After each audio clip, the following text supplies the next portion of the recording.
Hello tout le monde, c'est Clément pour Quater FPV. Aujourd'hui, on parle du Cinelifter. J'ai reçu la dernière version. Tac. Toute belle, toute propre. Hello, c'est moi, le monteur et le gars de la vidéo en général. Si le blabla et les explications ça t'intéresse pas, va voir directement à ce timecode. Voilà, comme ça tu t'évites des explications qui t'intéressent pas. Allez, bon visionnage! Ça fait un moment que je l'attendais. En fait, pour la petite histoire, j'ai été contacté par Axis Flying pour qu'on collabore là-dessus, sur ce projet. Eux, ils voulaient développer une gamme de moteurs et donc il leur fallait un châssis pour les monter. C'était avantageux pour nous deux parce que ça me permettait de ne pas avoir à gérer tout ce qui est de la production et de la vente.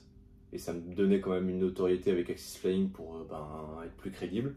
Et eux, ça leur permettait d'avoir un châssis quasiment terminé sur lesquels ils pouvaient apporter quelques petites modifs.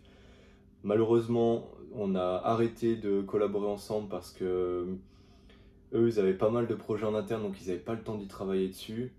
J'ai attendu quasiment un mois pour avoir le premier châssis de produit. Après, on a eu un souci avec le bras du milieu qui était pas assez rigide, donc il a fallu que je fasse ça en urgence, les renforts.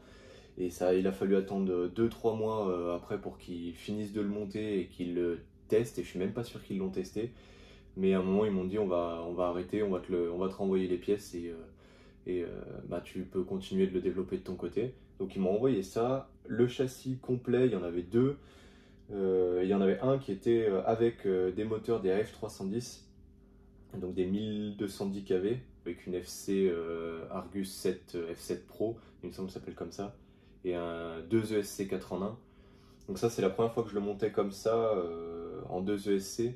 La version d'avant elle était montée en un ESC 8 en 1, donc avec juste 4 trous montage et la FC par-dessus. Là il a fallu que j'adapte, que je le développe pour pouvoir accepter un double SC et une FC devant. En tout cas voilà, il est prêt aujourd'hui. J'ai récupéré les composants du V2, le R-Unit, le GPS, j'ai tout remonté dedans. Le plus compliqué pour moi c'était de faire le XT90 qui allait vers 2 ESC, ça j'avais jamais fait, c'est pour ça que le SC8 en 1 ça m'allait bien parce que ça m'évitait ça. Mais bon, j'y suis arrivé, ça fonctionne, j'ai fait des tests, j'ai eu aucun souci. Il fait, donc on le voit pas très bien parce que là il y a le scotch qui tient les bras, mais les bras sont assez ajourés, de partout. Ça permet de réduire le poids du drone total à 1,8 kg, 1,830 kg pour être précis. Donc sans caméra, sans batterie. Avec la batterie et la caméra, on est entre 3,7 kg, 3,8 kg.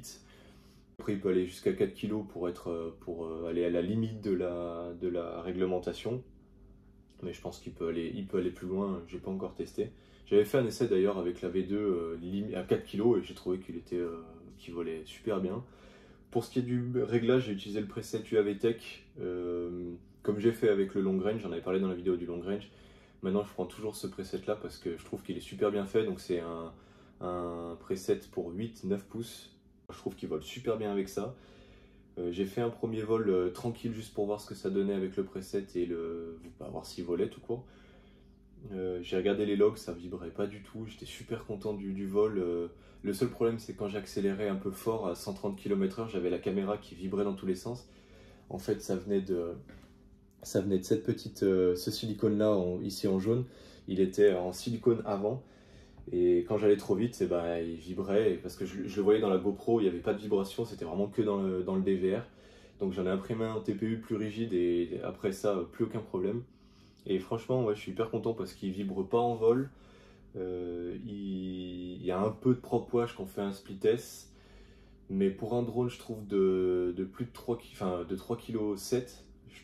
Moi personnellement, j'en ai pas piloté un milliard des drones, mais personnellement, je suis assez content parce que ça vibre pas. J'ai fait une vidéo d'ailleurs avec Ominous FPV, donc je mettrai le lien de la vidéo le lien de sa chaîne et de la vidéo dans la description.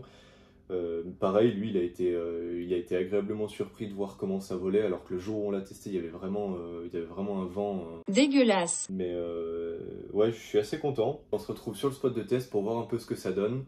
C'est une vidéo que j'ai fait non stabilisée pour vous montrer vraiment ce qu'il en est du drone quand il vole.